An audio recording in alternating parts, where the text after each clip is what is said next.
Sebuah kebiasaan lazimnya dimulai dari sebuah niat, dan sebuah niat dimulai dari pergeseran berpikir. Lalu menjalankan kebiasaan akan menghasilkan budaya, sedangkan menjalankan budaya menghasilkan karakter, dan karakter yang baik akan mengubah nasib Anda. Membicarakan kebiasaan efektif, sebagian besar literatur akan merujuk pada pakar manajemen yang sudah sangat populer, yakni Stephen Covey dalam bukunya 7 Habits of Highly Effective People. Dalam uraian di bawah ini, saya juga akan mengadopsi pemikiran Covey dalam bukunya yang lain, The Leader in Me. Dalam buku ini, Covey mengulas mengenai 7 kebiasaan yang telah dibuktikan keberhasilannya di dunia pendidikan. Kebiasaan pertama, jadilah proaktif. Bersikap proaktif adalah lebih dari sekedar mengambil inisiatif. Bersikap proaktif artinya bertanggung jawab atas perilaku kita sendiri pada masa lalu, masa sekarang, masa mendatang, dan membuat pilihan-pilihan berdasar prinsip-prinsip serta nilai-nilai ketimbang pada suasana hati atau keadaan. Orang-orang proaktif adalah pelaku-pelaku perubahan dan memilih untuk tidak menjadi korban, untuk tidak bersikap reaktif, untuk tidak menyalahkan orang lain. Mereka melakukan ini dengan mengembangkan serta menggunakan keempat karunia manusia yang unik, kesadaran diri, hati nurani, daya imajinasi, dan kehendak bebas, dan menggunakan pendekatan dari dalam keluar untuk menciptakan perubahan. Mereka bertekad menjadi daya pendorong kreatif dalam hidup mereka sendiri, yang menjadi keputusan paling mendasar yang diambil setiap orang.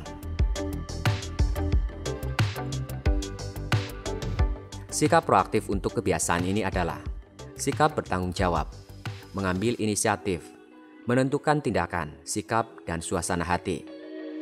Tidak menyalahkan orang lain bila melakukan kesalahan. Melakukan yang seharusnya dilakukan tanpa diminta, meskipun tidak ada orang yang melihat.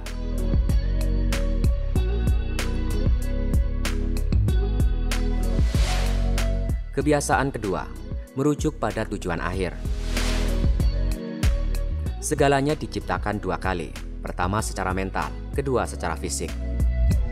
Individu, keluarga, tim, dan organisasi membentuk masa depannya masing-masing dengan terlebih dulu menciptakan visi serta tujuan setiap proyek secara mental. Mereka bukan menjalani kehidupannya hari demi hari tanpa tujuan-tujuan yang jelas dalam benak mereka. Secara mental, mereka identifikasikan prinsip-prinsip, nilai-nilai, hubungan-hubungan, dan tujuan-tujuan yang paling penting bagi mereka sendiri dan membuat komitmen terhadap diri sendiri untuk melaksanakannya. Suatu pernyataan misi adalah bentuk tertinggi dari penciptaan secara mental yang dapat disusun oleh seorang individu, keluarga, atau organisasi. Pernyataan misi ini adalah keputusan utama karena melandasi keputusan-keputusan lainnya. Menciptakan budaya kesamaan misi, visi, dan nilai-nilai adalah inti dari kepemimpinan.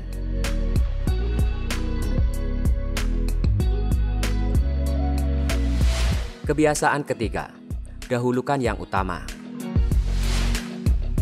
Mendahulukan yang utama adalah penciptaan kedua secara fisik. Mendahulukan yang utama artinya mengorganisasikan dan melaksanakan apa-apa yang telah diciptakan secara mental. Tujuan Anda, visi Anda, nilai-nilai Anda, dan prioritas-prioritas Anda. Hal-hal sekunder tidak didahulukan, hal-hal utama tidak dikebelakangkan.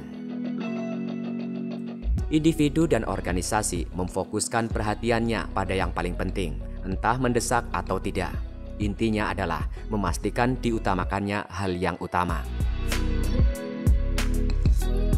Kebiasaan mendahulukan yang utama adalah menghabiskan waktu untuk hal-hal penting. Ini berarti mengatakan tidak untuk hal-hal yang tidak boleh dilakukan. Menetapkan prioritas, membuat jadwal dan melaksanakan rencana, disiplin dan terorganisasi. Kebiasaan keempat, berpikir menang atau menang. Berpikir menang atau menang adalah cara berpikir yang berusaha mencapai keuntungan bersama dan didasarkan pada sikap saling menghormati dalam semua interaksi. Berpikir menang atau menang didasarkan pada kelimpahan kue yang selamanya cukup, peluang, kekayaan, dan sumber-sumber daya yang berlimpah ketimbang pada kelangkaan serta persaingan.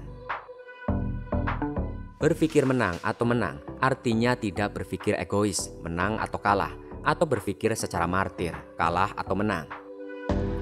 Dalam kehidupan bekerja maupun keluarga, para anggotanya berpikir secara saling tergantung dengan istilah kita, bukan aku.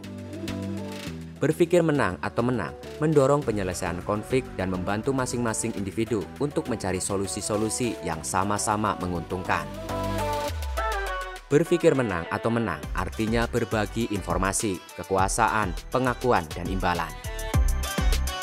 Kebiasaan berpikir menang ini adalah menyeimbangkan keberanian mendapatkan kemauan saya dan kemauan orang lain. Selalu mempertimbangkan perasaan orang lain. Jika terjadi perselisihan, mencari alternatif ketiga.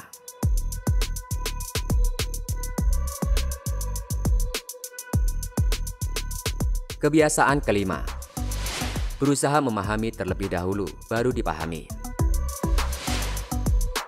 Kalau kita mendengarkan dengan seksama untuk memahami orang lain ketimbang menanggapinya, kita memulai komunikasi sejati dan membangun hubungan.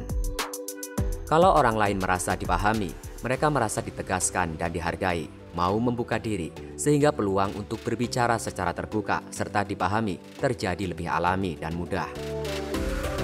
Berusaha memahami ini menuntut kemurahan, berusaha dipahami menuntut keberanian. Keefektifan terletak dalam keseimbangan di antara keduanya. Kebiasaan berusaha untuk memahami terlebih dahulu, baru dipahami ini adalah mendengarkan gagasan dan perasaan orang lain.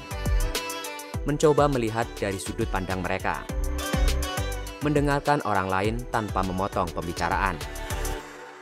Percaya diri menyuarakan gagasan saya. Menatap lawan bicara. Kebiasaan keenam, wujudkan sinergi. Sinergi adalah soal menghasilkan alternatif ketiga, bukan caraku, bukan caramu, melainkan cara ketiga yang lebih baik ketimbang cara kita masing-masing. Memanfaatkan perbedaan-perbedaan yang ada dalam mengatasi masalah, memanfaatkan peluang. Tim-tim serta keluarga-keluarga yang sinergis memanfaatkan kekuatan masing-masing individu sehingga secara keseluruhannya lebih besar seperti ini, mengenyampingkan sikap saling merugikan. 1 + 1 sama dengan setengah. Mereka tidak puas dengan kompromi, 1 + 1 sama dengan 1,5, atau sekedar kerjasama, 1 + 1 sama dengan 2. Melainkan mereka kejar kerjasama yang kreatif, 1 + 1 sama dengan 3 atau lebih. Kebiasaan mewujudkan sinergi ini adalah menghargai kekuatan orang lain dan belajar darinya. Pandai bergaul, bahkan dengan orang yang berbeda dari saya. Bekerja baik dalam kelompok.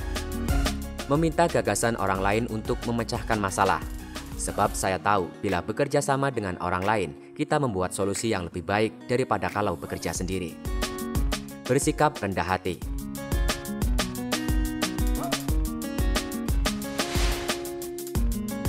Kebiasaan ketujuh, mengasah gergaji.